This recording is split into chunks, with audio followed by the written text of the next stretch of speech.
I've been transmigrated into a novel, and the timing couldn't be more perfect. The original Sincere Sterling, a live-in son-in-law, was supposed to take a divorce agreement to his wife. At the moment of signing, he was meant to trick her while she wasn't looking, then wait out the mandatory 1-month cooling-off period, during which he'd be framed and tormented by his wife's childhood crush. The original guy had a mouth but never spoke up, hands but never fought back, and feet but never walked away. All he did was wear a miserable face, force a bitter smile, and take abuse, all while consoling himself with delusions. A total simp. But that's not me. The one thing I didn't expect was that after I transmigrated, my wife would be able to hear my thoughts. What contract is so urgent that I have to sign it right now? My wife, Victoria Blackwood, held her phone in one hand and impatiently took the pen with the other. She was busy messaging her childhood crush, Ethan Ashford. I had just arrived, right at the moment the original Sincere was about to have his wife sign the divorce papers, all because her precious Ethan was returning to the country. The original guy was magnanimously making way for him. I remember he lied to Victoria, telling her it was a property purchase agreement. The fabulously wealthy Victoria Blackwood didn't even bother to look, flipping straight to the last page to sign. But I wasn't going to do that. I've always believed in doing things openly and honestly. If you have a point, make it clearly. Settle your scores and air your grievances. I'm all about keeping a clean slate. All right, you saw through me. I'm not that noble. The main reason is that this divorce agreement stipulated I leave with nothing. Why should I? I've been a live-in son-in-law for 3 years, working my fingers to the bone taking care of Victoria, and I haven't even touched her hand. Why should I leave empty-handed? The original Sincere played the part of a pure love idealist, but in reality he was just a simp, willing to walk away without a penny and even pay his own way out. Not me. Everyone's youth is precious. Did you think I didn't want to touch Victoria? She was the one playing the untouchable ice queen, going on about being a germaphobe who couldn't stand being close to men. And for a woman like this, the original guy was planning to leave with nothing, not taking a single thing from the Blackwood family. Then what was the point of staying for the 30-day cooling-off period? He was just hoping against hope that Victoria would have a change of heart before the dream was over. What a phony. Victoria's attention was glued to her phone. She flipped to the last page of the agreement, ready to sign her name. I stepped forward, snatched the document, and with a few sharp rips, tore the leave with nothing divorce agreement to shreds. Seeing my inconsistent behavior, Victoria asked impatiently, "Sincere Sterling, what do you think you're doing?" I didn't hide it. This is a divorce agreement. I made some mistakes in the terms. I'll bring a new one later. Thank God I tore it up. A woman like Victoria Blackwood doesn't deserve me leaving with nothing. Without $100 million compensation, there's no way I'm making room for her childhood flame. What? Victoria was stunned. She froze. The mention of a divorce agreement had already surprised her, and she instinctively looked back at me. She saw my lips hadn't moved, yet she had clearly heard me say those 2 sentences. What the hell? Victoria even suspected she was hearing things. Tentatively, she asked, "Sincere, you want to divorce me? Why?" Since the cat was out of the bag, I didn't hide it either, feigning generosity. "Isn't your childhood sweetheart coming back? I'm giving you 2 a chance to be together openly. It'll save you, the great President Blackwood, from being plastered all over the news for having an affair. And it'll save me from having wasted 3 years. I want to slap her so hard. No, I can't let her off that easy. Is $100 million too little? Maybe $1 billion. Victoria finally understood. What she was hearing was my inner voice. $1 billion? He's got some nerve. You've really got a wild imagination. I never thought about divorce. Ethan and I are just friends. Don't overthink it. Don't bring up divorce again. Smack, I couldn't be bothered to waste words with Victoria. I slapped her straight across the face. I just committed domestic violence. Are we getting a divorce or not? If we don't divorce now, the Blackwood family will go bankrupt, and I won't get a cent. No, I have to divorce Victoria today. Besides, I'm not taking the money just for myself. I'll need it to pay for the Blackwood family's funerals later. After my slap, Victoria was dumbfounded. I had been her lapdog for 3 years. How dare I hit her? Rage surged through her, and she wanted nothing more than to have my legs broken. But the next second, she heard my inner thoughts, and her anger instantly turned to terror. What? The Blackwood family is going bankrupt, and I'm going to pay for their funerals? Absolutely not. Victoria was the CEO of the Blackwood Group. The Blackwood family wasn't just her home, it was her life, her security, and the goal she had dedicated her life to. She could die, but the Blackwood family could not go bankrupt. For the family, she could give up love, she could sacrifice her marriage. In the end, Victoria didn't agree to the divorce. I don't know what she was thinking, and I couldn't be bothered to guess. Wouldn't it be better to divorce me and then be with Ethan Ashford legitimately? She tore up the new agreement I brought out, darted into the bedroom, and locked the door, leaving me with only one sentence: "You can beat me to death, but I will not divorce you." I was speechless. "You've already locked the door. How am I supposed to beat you to death? Something is wrong with this house. No, this has never been my home. My home is in the countryside. I need to get out of here, fast. If I don't leave now, Victoria's precious crush will be moving in.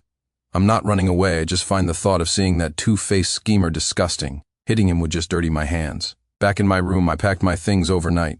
2 large suitcases held the empire I had built over the last 3 years, including the gifts Victoria bought me to maintain the Blackwood family's image. The original Sincere was too proud to take anything, but I would. Why turn your nose up at money? Unlike the original Sincere who snuck away, I immediately posted on social media after getting in my car. The picture was of the words "divorce agreement" in bold, with the caption, "I, Sincere Sterling, have agreed to a divorce with Ms. Victoria Blackwood, who remains a virgin." As for whether the Blackwood family's reputation and the Blackwood Group's stock would plummet, what did that have to do with me? I was just the live-in son-in-law, a useless, spineless one at that. After posting, I turned off my phone, slammed my foot on the gas, and left Victoria's villa. I left Oceancrest and returned to my own home in the countryside. My parents were deceased, and I had no siblings, which was one of the conditions for the Blackwoods choosing me. It was a small 2-story house that I'd been paying a village auntie to look after. It was clean and ready to live in. Sleeping in my own real home, I finally had a peaceful night's sleep until dawn. No waking up early to make Victoria breakfast, no watching her moods, no helping her put on her shoes or carrying her bag. Thinking about it brings tears to my eyes. Original Sincere, how could you live such a pathetic life? Victoria woke up in the morning. Her phone had died during a video call with her best friend. She found a charger, and as soon as it turned on, she felt her world collapse. 99 plus missed calls and messages, all from her parents, her sister, and a few friends. Her parents and sister were traveling abroad. Had something happened? She remembered what Sincere had said about the Blackwood family going bankrupt and quickly called her father, Arthur. The moment the call connected, Arthur Blackwood's furious roar came through. "You wretched girl, you get in touch with Sincere right now and have him delete that post in the background."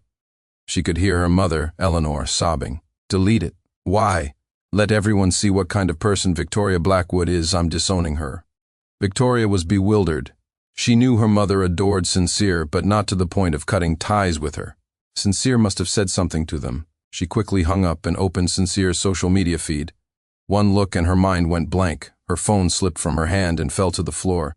The words "remains a virgin" seemed to morph into 4 giant hands, slapping her viciously across the face, making her cheeks burn red. Some things can be done but not said, especially not when announced to the world by your own husband in such a manner. What would people think? That her husband was impotent, that she was frigid, that she didn't respect her husband, or that she had bullied her live-in husband, Sincere, for the sake of her own love affair. For the first time in 3 years, Victoria stormed into my room. It was empty. He was gone, and so were his things. She frantically checked the security footage and saw me pulling my suitcases out of the villa without a single look back. Victoria collapsed onto the floor, her mind in chaos. If before she was 100% certain that she didn't like her husband at all, now her heart felt hollow. Victoria found me faster than I expected. I had just woken up and was about to head to the town market for breakfast when I saw her waiting at my door. Yesterday, she was a stunning, glamorous beauty. Now her hair was a mess. She was still in her pajamas, and it looked like she hadn't even washed her face. She had a certain broken beauty to her. Seeing this manipulative woman like this, did Ethan dump her again? Tisk tisk, Victoria is a simp too. A tragic pair, her and the old me. Victoria rolled her eyes, exasperated. "Hubby, can I come in?" This time it was my turn to be dumbfounded. I felt like I'd been struck by lightning. "Hubby, She hasn't called me hubby once in 3 years, this witch suddenly calling me hubby. Why do I feel the urge to slap her again? She's like a wolf visiting a sheep. She's definitely up to no good. I need to be on my guard. I ended up letting Victoria in. Villagers were already starting to gather outside to watch the show. Let's talk. Besides the divorce agreement, there's nothing else for us to discuss. If you don't sign, I might really resort to domestic violence. Or maybe I'll just cheat on you. How about that? Are you worried about the money I'm asking for? Fine, you can decide how much to give. As soon as I said it, I regretted it. Damn it, how could I let her decide? What if she doesn't give me a dime? I can't actually beat her up or cheat on her. I can't be like those other newly divorced guys who go to the Velvet Lounge and hire 10 models for the night. Ugh, it's all because my principles are too strong. I can't even be a proper scumbag. Victoria lowered her head, silent for a moment. When she looked up, her attitude was incredibly sincere. Hubby, I never wanted a divorce. I sneered. Of course you don't. You want to keep the flag flying at home while the banners are waving outside. That user. Victoria was exasperated. I won't cheat on you. I shot back with contempt. But you'll have an emotional affair, won't you? That two-faced phony. Victoria raised 3 fingers and swore, I will not cheat on you, physically or emotionally. It dawned on me. So the witch wants to placate me for now, and then divorce me in a year or 2, or maybe even a few months. That schemer. Victoria opened her mouth but couldn't speak, her heart turning to ash. A while ago that would have been her plan, but now she found her heart had changed. Ethan seemed like a distant, unattainable dream to be admired from afar but never touched. In contrast, Sincere, who had been by her side for 3 years, felt much more real. Victoria didn't give up. She decided to play the emotional card. Mom fainted when she saw your post. She still hasn't woken up. And Dad, you know he has a weak heart. Arthur and Eleanor Blackwood treated me like their own son. It's just that they rarely stayed in Ocean Crest. Ever since Victoria took over the company, the old couple had been traveling the world. But they often called and messaged the original Sincere, showing their concern. Eleanor once even got a drunk Victoria and threw her into the original Sincere's bed. Another time she used an aphrodisiac incense on Victoria. Unfortunately, the original Sincere insisted on his pure love, disdaining such methods, which left Eleanor both angry and heartbroken, wishing she could just force-feed them both an aphrodisiac. Because of Arthur and Eleanor's involvement, Victoria and I temporarily paused the divorce proceedings. The truth was, they were the kindest people to me in this world. As an orphan, I cherished that bit of familial affection. I deleted the social media posts but refused Victoria's suggestion to post another message explaining the situation. As I was seeing Victoria out, I couldn't help but let my mind wander. If I'd known divorcing was this much trouble, I should have just tricked her into signing the agreement last night and flown straight out of the country. I wonder if I could still meet my own white moonlight if I arrived abroad a month early. It's a shame I don't have my senior's contact information right now. Oh well, I'll get my passport sorted first and fly over to find her in a few days. In the book, after the divorce, the original Sincere went abroad and happened to meet his university senior, Vivian Whitfield. Compared to Victoria, Vivian was her equal in every way: family background, looks, figure, you name it. Most importantly, the two were sworn rivals. For some reason, when Victoria heard me thinking about some senior, some white moonlight, and even planning to go abroad to find her, to do what? Find a new partner, relive old dreams? Instantly, her heart was filled with jealousy, anger, sorrow, and despair. The thought of Sincere marrying another woman at the altar. Wait, Sincere's senior was Vivian Whitfield. She was her senior too. They graduated from the same university. So that's it, Sincere Sterling. We're not even divorced, and you're already planning to find your next partner. And you're going for my mortal enemy. Vivian Whitfield. Victoria was furious, desperate. Rage burned in her blood. She could feel the hot air rushing from her nostrils, as if it could burn a hole through the earth. Sincere Sterling. Hearing Victoria grind out my name syllable by syllable, I took a fearful step back, completely baffled by her sudden anger. What's wrong with this woman? Is she regretting it again? Fine. If she forces me to leave with nothing, then so be it. I just won't bother collecting her body when she gets herself killed. Victoria's towering rage was extinguished in an instant. She wasn't stupid. She had already guessed that I could foresee the future. The thought of the Blackwood family going bankrupt and her entire family dying made her forget all about questioning me and Vivian. She had only one thought in her mind. Right now, it seemed the only way to save her family was through Sincere's inner thoughts. Therefore, she absolutely could not get a divorce. Having made her decision, Victoria's business instincts took over. She began to tally her bargaining chips. Money? Sincere seemed to want it, yet he was also willing to leave with nothing. That was an unreliable lever. Family affection? Sincere was an orphan and craved it, but just now he was already planning his escape, complete with a new marriage and love life. Victoria covered her face, overcome with shame. For the past 3 years she had been a completely unqualified wife. Now it seemed the only chip she had left was the one Sincere seemed to care about most, her virginity. "Victoria, what are you thinking? Are you leaving or not?" Victoria snapped back to reality. "I'm not leaving, we're not divorced yet. Your home is my home. Can't I stay in my own home?" She planned to stick to my side 24/7 to prevent me from sneaking abroad, and I found myself unable to get rid of this clingy pest. Over the next few days, Victoria was like a different person. She worked remotely from my house during the day, and even tried to sneak into my room at night. She was constantly clinging to me, which left me both bewildered and terrified. What evil plan was she hatching now? She was also constantly, subtly asking about my senior, Vivian, a topic I naturally refused to discuss.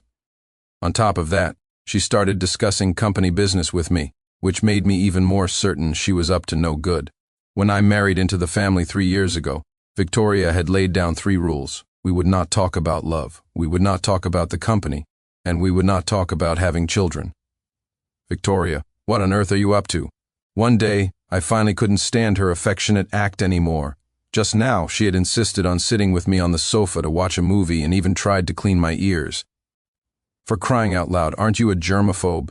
Victoria, you're not trying to sweet-talk me into donating a kidney or a heart for your precious Ethan, are you? These organs are the only valuable things I have.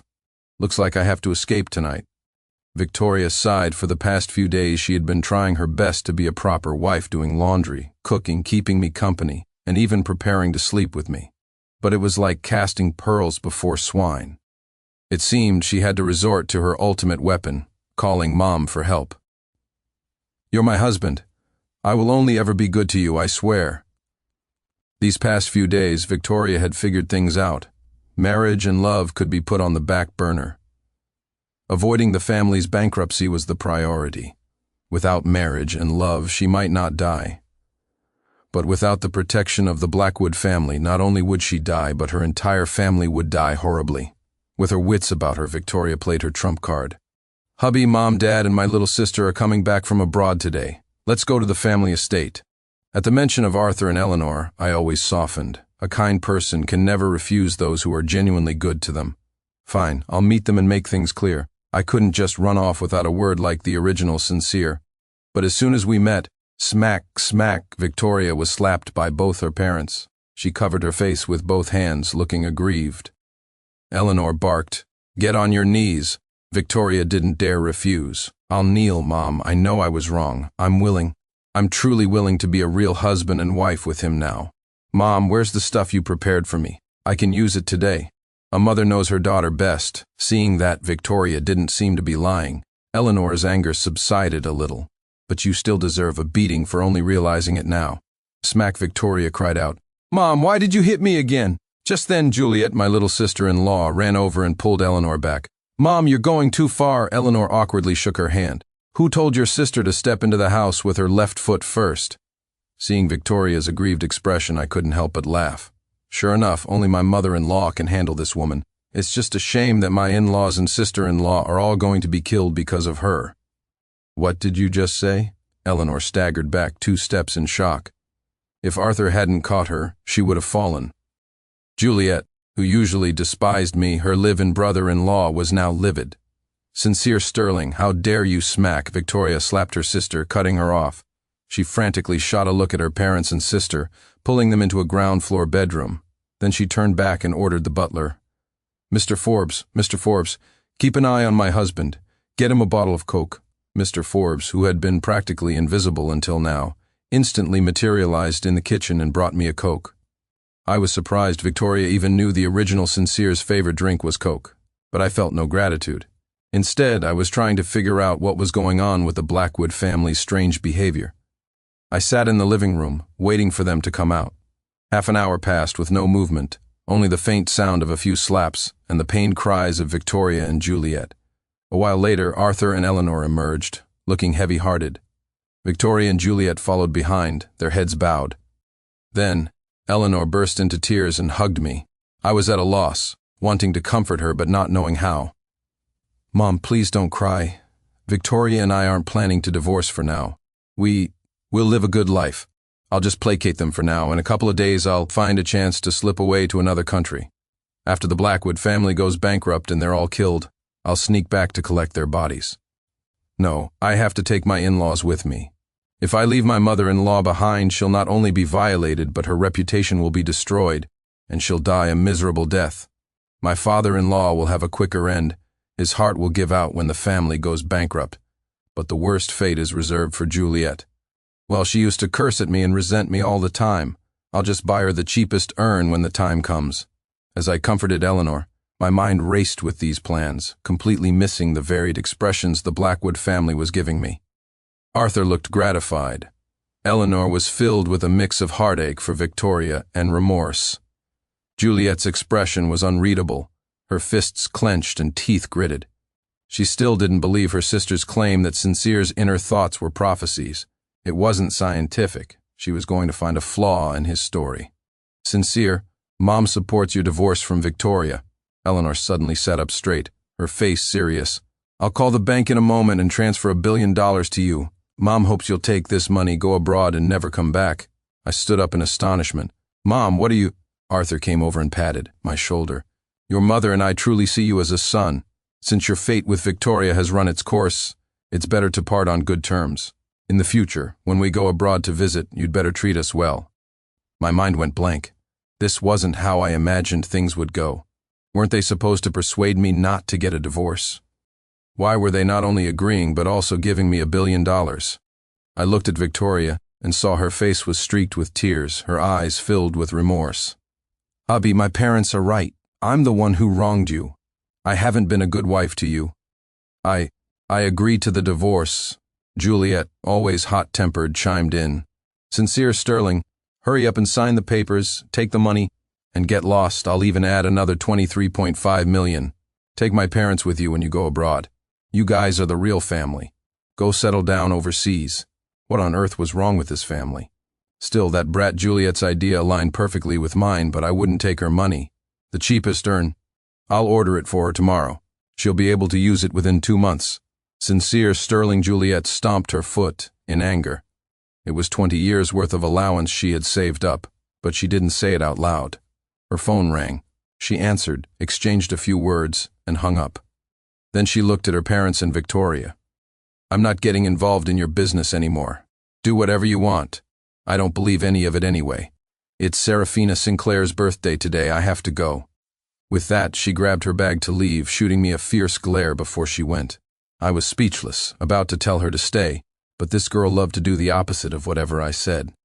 If Juliet goes to that party, she's going to lose her virginity.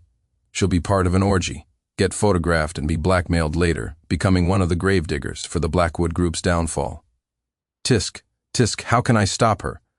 In the end, Juliet didn't get to go. Just as she was about to leave, her parents and Victoria called her back.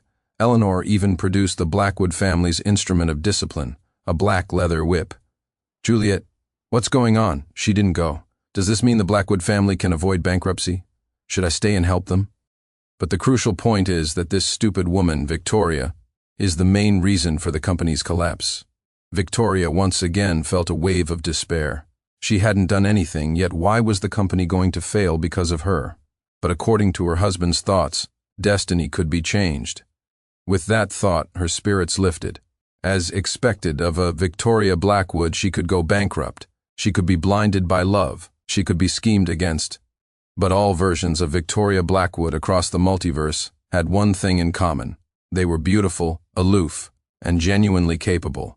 She took out her phone and called her special assistant, Dylan Donovan. "Assistant Donovan, take a team and get to the Velvet Lounge. Very important person room number 1, within half an hour. Take photos, record videos, and after gathering evidence, bring Serafina Sinclair to the Blackwood estate. Arthur and Eleanor exchanged a glance and nodded with a smile. A flicker of pity crossed Juliet's face, but in the next second, a ruthless glint that even her bangs couldn't hide shone in her eyes. Victoria suddenly changed her mind. She wanted to try for her marriage one more time. "Hubby, can we wait a month before divorcing?" "Don't worry, I, Victoria Blackwood, am a woman of my word. The $1 billion will be transferred to you right now." Before I could answer, Arthur and Eleanor stepped forward. They had agreed to the divorce for my sake, but now they also felt it was worth another try to see if fate could be altered. Eleanor took my hand. "My boy, Mom really can't bear to see you go. Why don't you stay at the estate for this month?" Juliet came over and tugged at the corner of my shirt, acting coy for the first time ever. "Brother-in-law, I promise I'll be nice to you from now on." I was silent, pondering. This family was getting stranger and stranger, especially Juliet. "Don't you realize how weird you sound? Oh well, for the sake of that $1 billion in cash, I'll stay for now. One should see things through to the end. Leaving without a word really isn't right. Victoria can die, but the Blackwood Company can't go bankrupt. It can be handed over to Juliet in the future. Victoria, I can stay, but you have to promise me one thing. For the duration of our marriage, you cannot do anything immoral." Victoria nodded eagerly, but her heart was filled with sorrow. "So, I'm destined to die, is that it? But I don't want to die. Ugh." Tomorrow, as soon as Ethan Ashford returns, the love-struck Victoria will reappear. Not only will she personally pick him up from the airport, but she'll also greet him with flowers and a hug, and even bring him home, and she'll make me cook for her lover and prepare his room. That two-faced schemer will even try to stay in the master bedroom in front of me. Just thinking about it makes me sick of Victoria. Maybe I should just break her legs now. "Yes." "Excellent," Arthur suddenly let out a nervous shout, pointing at Victoria with a furious expression. "Come to my study. We need to discuss some work matters." Eleanor silently picked up the small leather whip and looked at me with a kind expression. "My dear son-in-law, your parents and Victoria have some company business to discuss. Have another Coke." Victoria's face was ashen. She pleaded. That's not true. I haven't agreed yet." Before she could finish, she collapsed to the floor in defeat. Juliet clenched her fists, her aura as fierce as a tiger descending a mountain. She sneered, "Sis, I need to talk to you too." Watching the family disappear into the room again, and soon hearing Victoria's piercing screams from within, I couldn't help but feel that something was off. This was too abnormal. "Mr. Forbes, don't you think they're acting a bit strange today?" Mr. Forbes, who had worked for the Blackwood family his entire life, replied with a benevolent smile. "Young master, I actually agree. For disobedient children, a tag team beating is the way to go. And a wife who won't listen isn't suited for pure love." I was rendered speechless. Half an hour later, Victoria was carried out, looking like she was on her last breath. Her face was unharmed, but she had changed her clothes. At the same time, her assistant, Dylan Donovan, entered with a group of people and a disheveled woman with a black silk gag in her mouth. I recognized her. I'd seen her a few times. It was Juliet's best friend, Serafina Sinclair. Upon entering, Dylan looked at Victoria in surprise. "President, your face looks a bit swollen." But he didn't dare ask, instead leaning in to whisper something in Victoria's ear. Victoria, who had seemed so weak just a moment ago, suddenly lunged like a hungry tiger, her icy gaze sweeping over Serafina. "You really don't know anything. Nod or shake your head." Serafina shook her head frantically. Victoria waved her hand. "Take her and all the evidence to the police station." Soon, Serafina was taken away. Before Dylan left, Victoria pulled him aside for a quiet word. I couldn't hear what they said, but Dylan glanced at me as he was leaving. Arthur had Mr. Forbes prepare dinner. "Sincere, you'll stay here tonight. How about having a few drinks with your old man?" Seeing the expectant looks from the whole family, I graciously accepted. One always lingers on final moments of happiness. Sigh, if only Victoria weren't so determined to court death. Just as she sat down, Victoria's body went limp and she slid to the floor. "Hubby, I really don't want to be beaten anymore." Another round of tag team beatings and she might as well commit suicide. After all, what 25-year-old daughter gets beaten every day? I shot her a glare. "What does your getting beaten have to do with me? I didn't do anything and I certainly didn't say anything." Victoria. No, this entire family has been weird today. At the dinner table, Arthur kept pouring me wine, Eleanor personally served me food, and Juliet even leaned over to wipe my mouth. Victoria couldn't even find a space to squeeze in, forced to shrink like a quail in her chair. I spared her a glance. Something's off with Victoria. Why is her face so red? She's all shy and demure, like a bride-to-be. Is the woman thinking about her white moonlight again? Victoria shot up from her chair, waving her hands frantically. No, I'm really not. She looked at her mother. Mom, don't forget to, Eleanor gave a subtle nod. Arthur raised his glass again. My dear son-in-law, have another. Juliet personally held up my glass. Brother-in-law, here's to you. Eleanor slapped her daughter's hand away and glared at her husband. What are you drinking for? What if he gets too drunk to perform? She then served me a sea cucumber stewed with horny goatweed. Sincere, eat up. The old house gets cold at night. You need to build up your strength. Perhaps it was too much building up. Back in my room, I felt an unbearable heat. In the middle of the night, a woman slipped into my bed. From the fragrance and the feel, I knew it was Victoria, but I didn't refuse her. I wasn't like the original Sincere, that pure love warrior. Why turn away a meal that's served to you? Besides, I was still her husband in name. She was indeed a virgin. A delicate rose bloomed, and 3 years of pent-up frustration blossomed into a flurry of plum blossoms.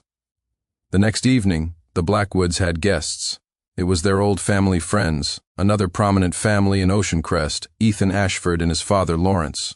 I didn't really want to see them, so I went to the game room Eleanor had specially prepared for me. I only came out for dinner. To my surprise, Victoria didn't rush downstairs to see her white moonlight. Instead, she came down clinging to the railing, walking unsteadily. She was dressed very conservatively, with only her hands and face exposed. I couldn't figure out what she was up to.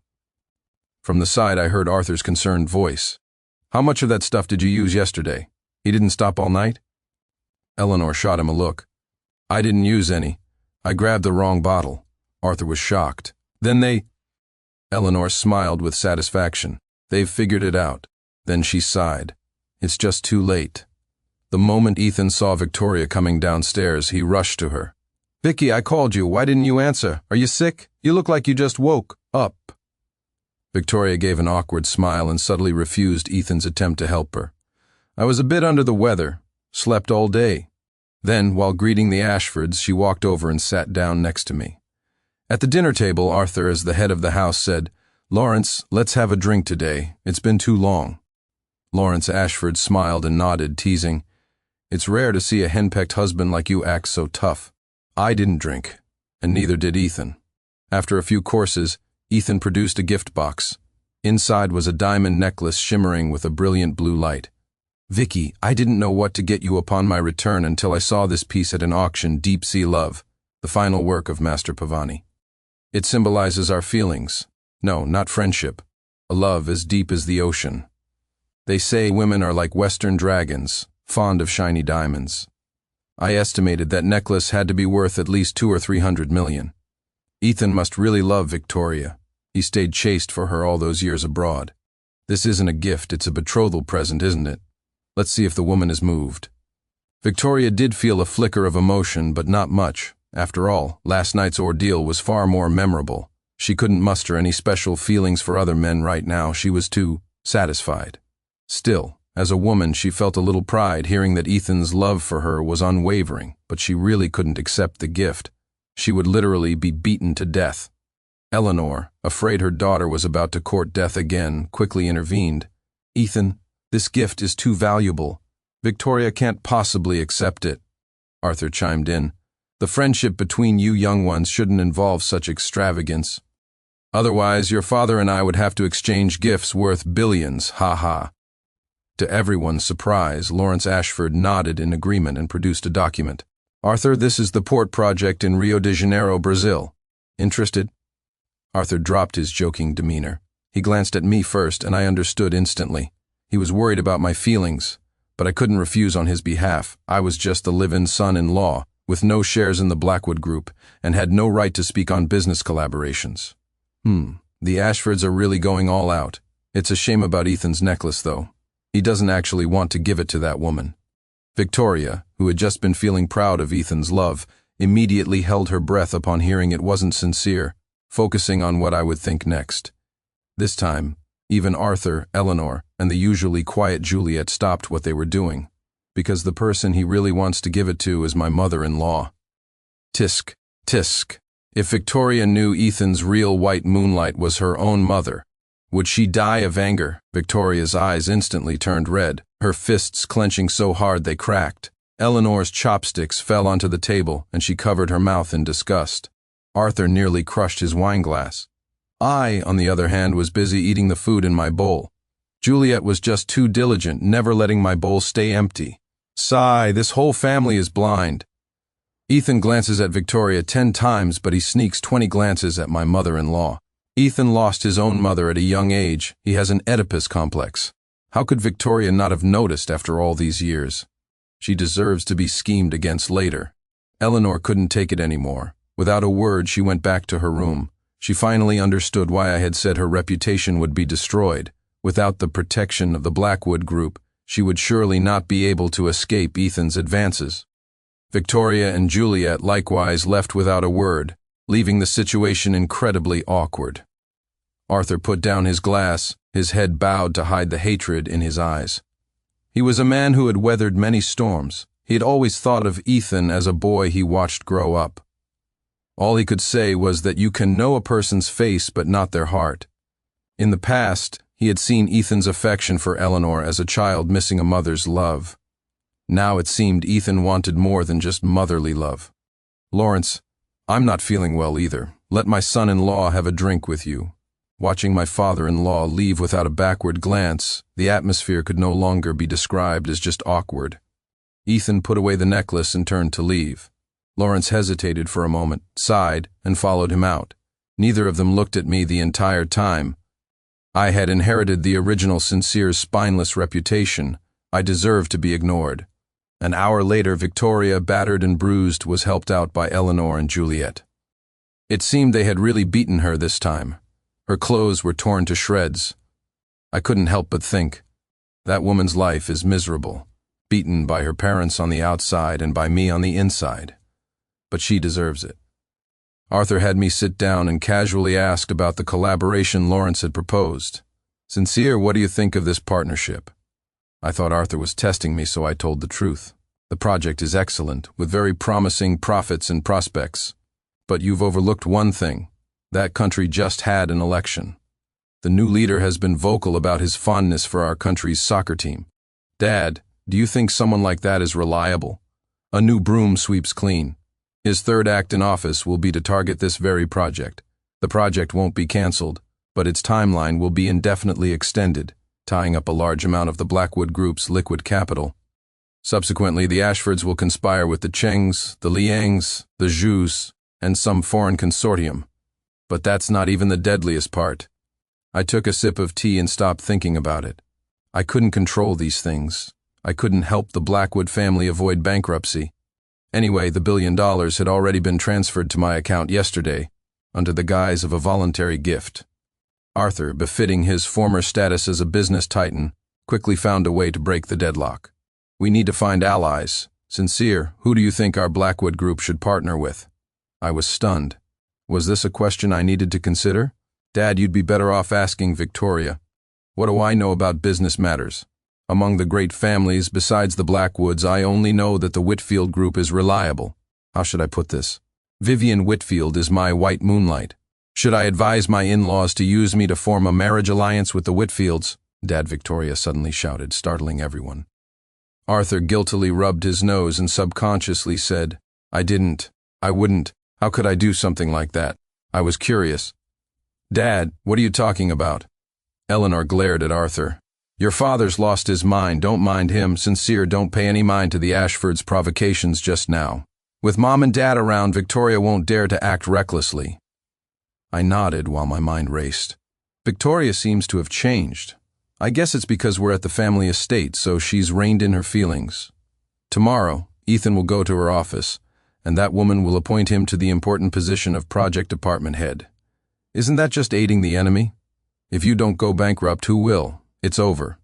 Victoria once again collapsed onto the sofa, staring blankly at the ceiling. She was truly scared. She felt that if she continued to stay by her husband's side, she would eventually be beaten to death by her parents. Smack this time. It wasn't Arthur or Eleanor. It was Juliet who slapped Victoria. Sis, you know what kind of person Ethan is. How could you still dare? Victoria was furious. That's the future. Ahem ahem. Arthur and Eleanor coughed loudly at the same time, cutting off the sisters' argument. They then rushed me. Sincere, you didn't sleep at all last night. Go back to your room and rest.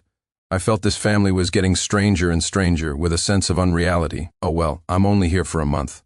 After I left, the family looked at each other. They now knew who the enemy was, but not their specific plans. The Blackwood family alone certainly couldn't fight against several other powerful families. They needed allies.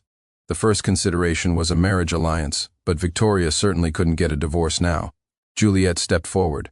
Mom, Dad, I agree to a marriage alliance. Arthur and Eleanor both disagreed, as did Victoria. Few marriage alliances between powerful families ended happily. They wouldn't push their family member into a pit of fire. Juliet stomped her foot in frustration. You're not really going to use my brother-in-law to form an alliance with the Whitfields, are you? Victoria clenched her fist, wanting to punch her sister. That's your brother-in-law. Your actual brother-in-law. We consummated our marriage last night. Eleanor couldn't be bothered with the sisters squabbling. Actually, Victoria, you don't know Sincere at all. There's no point in hiding it anymore. Sincere has another identity. In your generation's terms, he has another persona. It turned out that when Arthur and Eleanor chose Sincere as their live-in son-in-law, they weren't just looking at his family background and looks, but also his abilities. Weren't you always looking for the master hacker with the code name Rye? Rye is Sincere Sterling. What? Victoria was as shocked as when she first heard my inner thoughts. Then why didn't he say so? It dawned on her. No wonder her husband said he would coincidentally meet Vivian Whitfield as soon as he went abroad. There are no coincidences in this world. It's all calculated. The Whitfield group, like the Blackwood group, primarily dealt with internet products. Rye wasn't just some hacker. He had participated in major national projects. Rye's name was a resource. Resources meant business, and business was the lifeblood of a company. Arthur couldn't help but complain. There's one thing I strongly disagree with Sincere about. A man with abilities should show them off to a woman. Women are naturally drawn to strength, but he insisted on pursuing this pure love nonsense. Otherwise, he would have won over our daughter long ago. Eleanor and Juliet nodded in agreement. Victoria, standing to the side, also nodded. This time she strongly agreed with her father. She was Victoria Blackwood after all. No version of Victoria Blackwood across the multiverse would fall in love with a simp. Much later, Victoria returned to the bedroom and snuggled into my arms. She asked softly, "Hubby, are you Rye?" I didn't deny it. "Yes. It was wrong of me to hide it from you before. I wanted to take the pure love route." It's funny, right? It's not funny. Victoria caressed my face and sighed. It's my fault. I wasted so much time not communicating with you on a deeper level. I quickly cut her off. From now on, can we just communicate physically and not emotionally? I can't trust this woman's words. The one she truly loves is Ethan Ashford. If I open my heart to her, I'll only get crushed. Victoria wanted to retort immediately, but she knew the trust between them was broken. Rebuilding it would take time, perhaps a year, perhaps a lifetime. "Hubby, can you hold me while we sleep?" Last night was actually the happiest time of my life. My heart leaped with joy. See? To conquer a woman, you have to start with her body. Playing the pure love game before was just idiotic. Oh well, she did take my first time. I'll buy her a better urn when I collect her body in the future. Victoria gave a bitter smile, not knowing whether to be happy or sad. The next day, Victoria insisted on going to the office with me. We had been married for 3 years. She was the high and mighty CEO of the Blackwood Group, and I was just a low-level employee in the tech department, not even a supervisor. We were about to get a divorce, and suddenly going to work together? I wouldn't agree. "Hubby, our morning workout was a bit long today. You wore me out.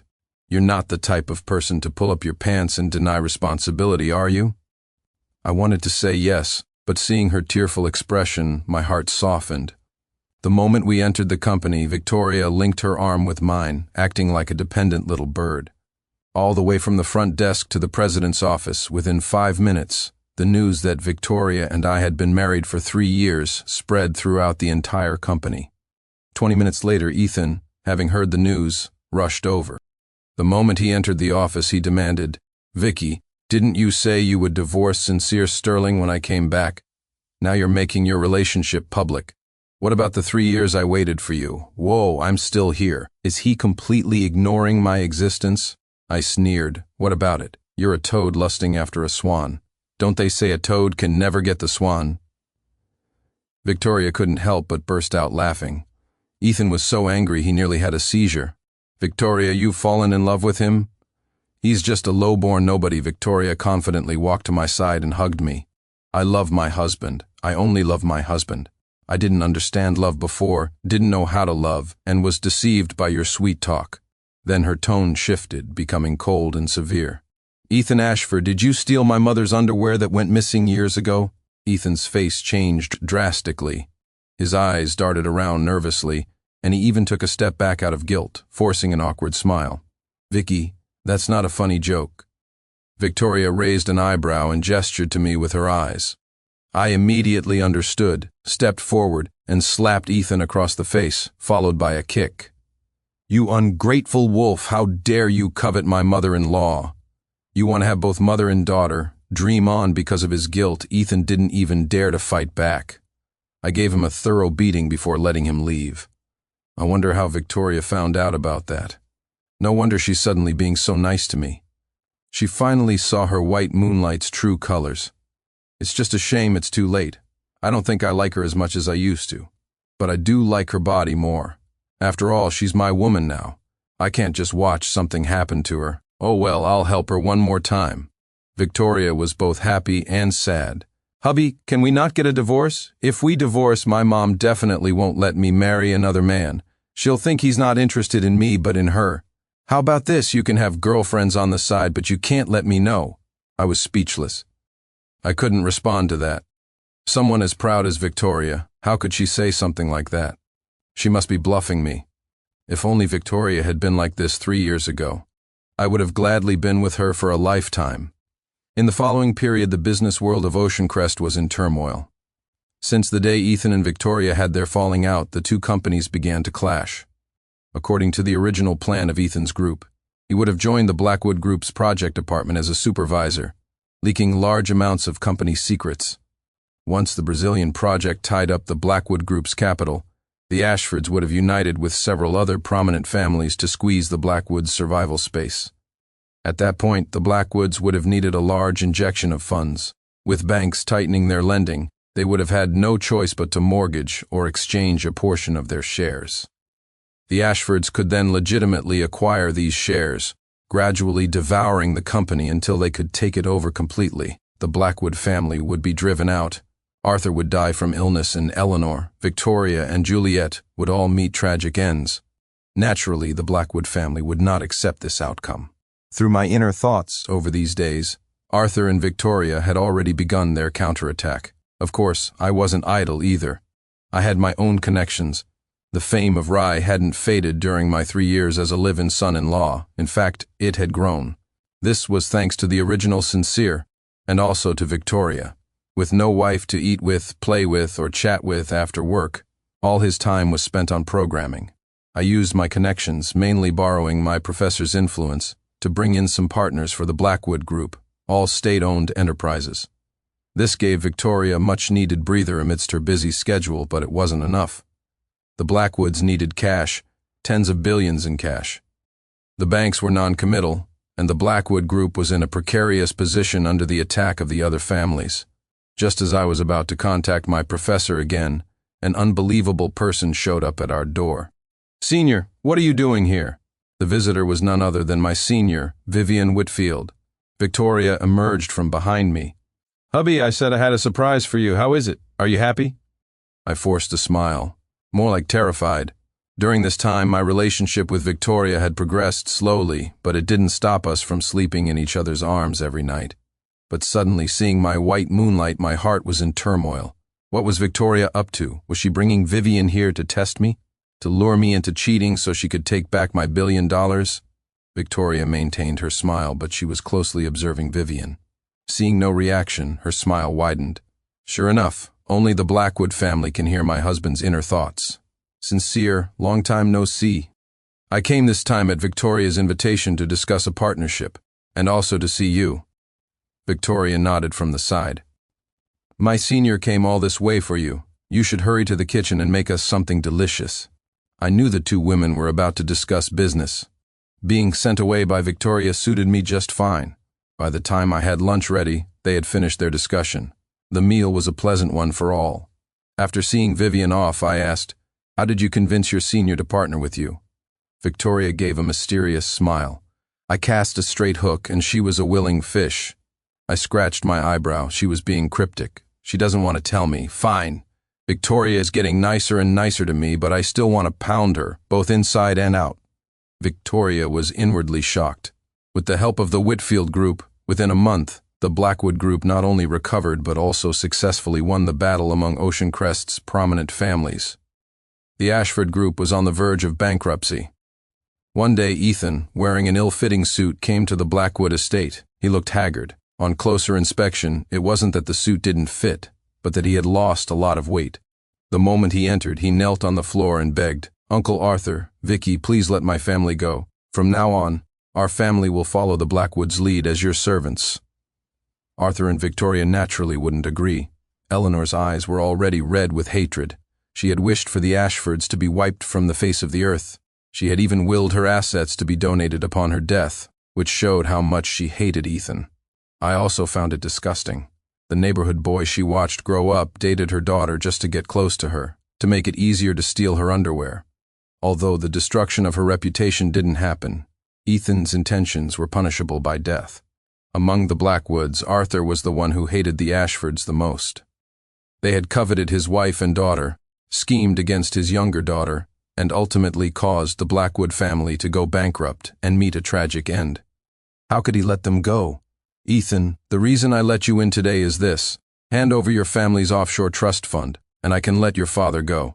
Lawrence Ashford was already in the ICU. Letting him go or not didn't really matter much. At most, it meant Arthur would handle the funeral arrangements, showing the Blackwood family's kindness and generosity to the public. But Ethan understood the hidden meaning in Arthur's words. If he complied, his father would have a dignified end. If he didn't, his father wouldn't even have that. The family's offshore trust fund was his last resort. Arthur was trying to eradicate them completely. He could sneak abroad, but without the protection of the Ashford Group, he couldn't protect himself.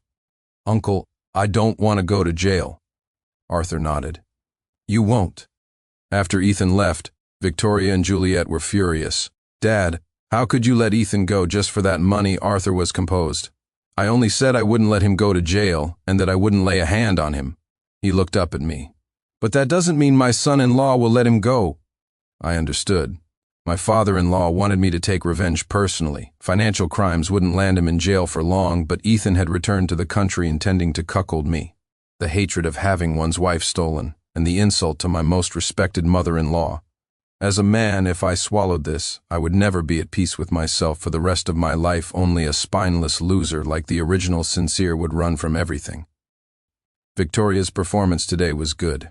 I'll give her some extra time tonight. Victoria was happy and relieved. Finally, no more beatings.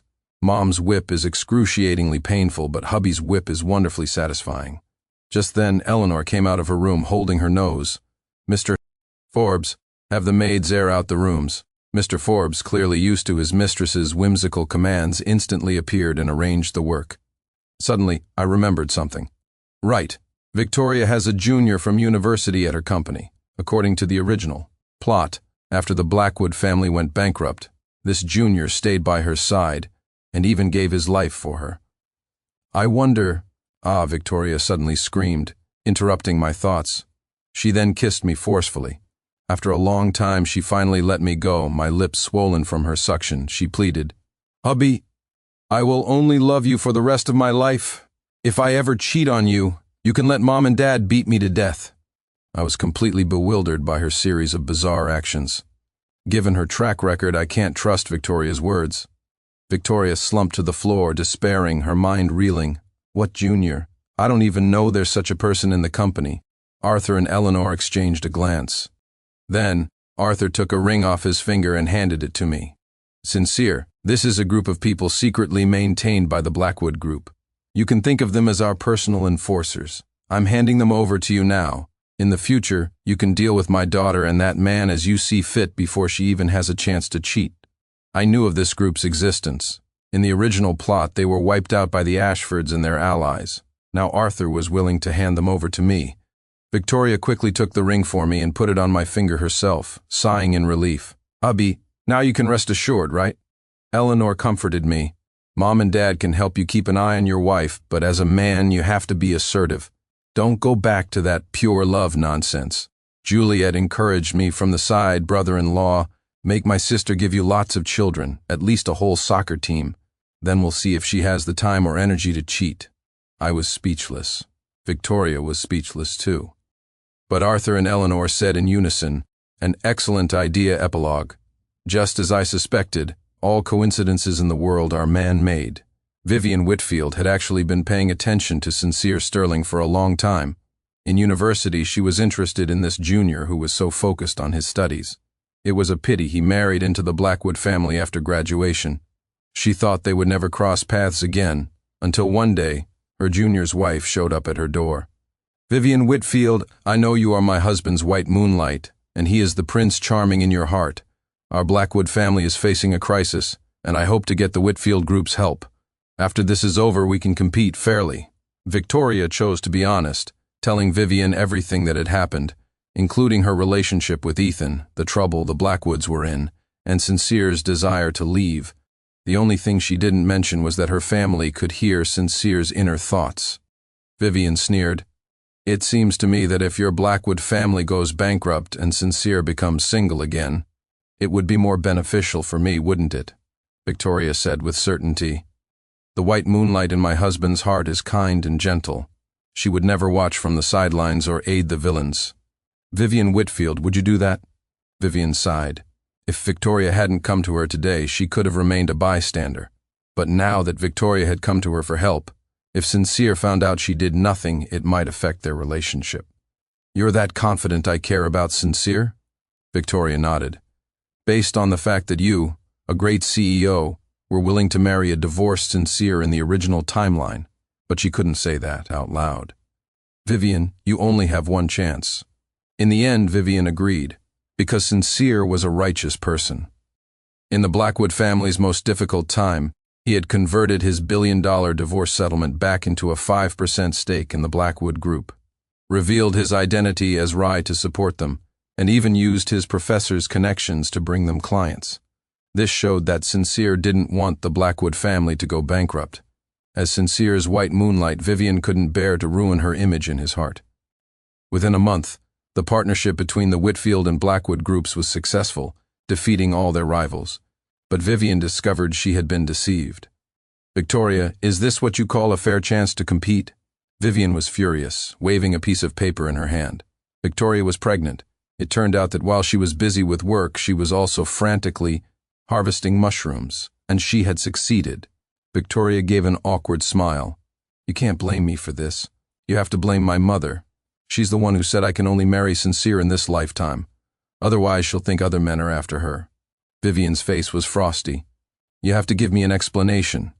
Victoria pretended to hesitate for a long time. "How about, you become my mom's goddaughter?" Vivian was shocked. Victoria nodded affirmatively. "My mom is only willing for her own daughter to marry Sincere." "But Juliet doesn't count." Vivian was stunned. "Can you even do that?" Victoria saw Vivian's hesitation and sneered inwardly, still pretending, if it weren't for the fact that she couldn't lose the Whitfield group as an ally, and that Vivian was her husband's white moonlight, she wouldn't be so heartbroken. Oh well, adults don't have time for all this lovey-dovey stuff. It's all for the sake of benefits. Powerful families don't believe in that red marriage certificate. A child is the real bond. Vivian, don't expect too much. My husband may love you the most, but I will absolutely be his wife for life." Vivian was silent for a long time, then lowered her head and whispered, "Thank you, Sis Vicky." Hearing this, Victoria burst out laughing and immediately took out her phone. "Assistant Donovan, go order a small leather whip, exactly like my mom's." Vivian was aghast. What are you doing?" You and Sincere have that kind of hobby, Victoria said helplessly. Don't let your imagination run wild. This is the first gift for my child. I want him to taste the suffering I once endured. Vivian's eyelid twitched, and she subtly moved a little further away from Victoria. Victoria couldn't warn her. After all, she had to let her experience what it was like to be doted on by a grandparent.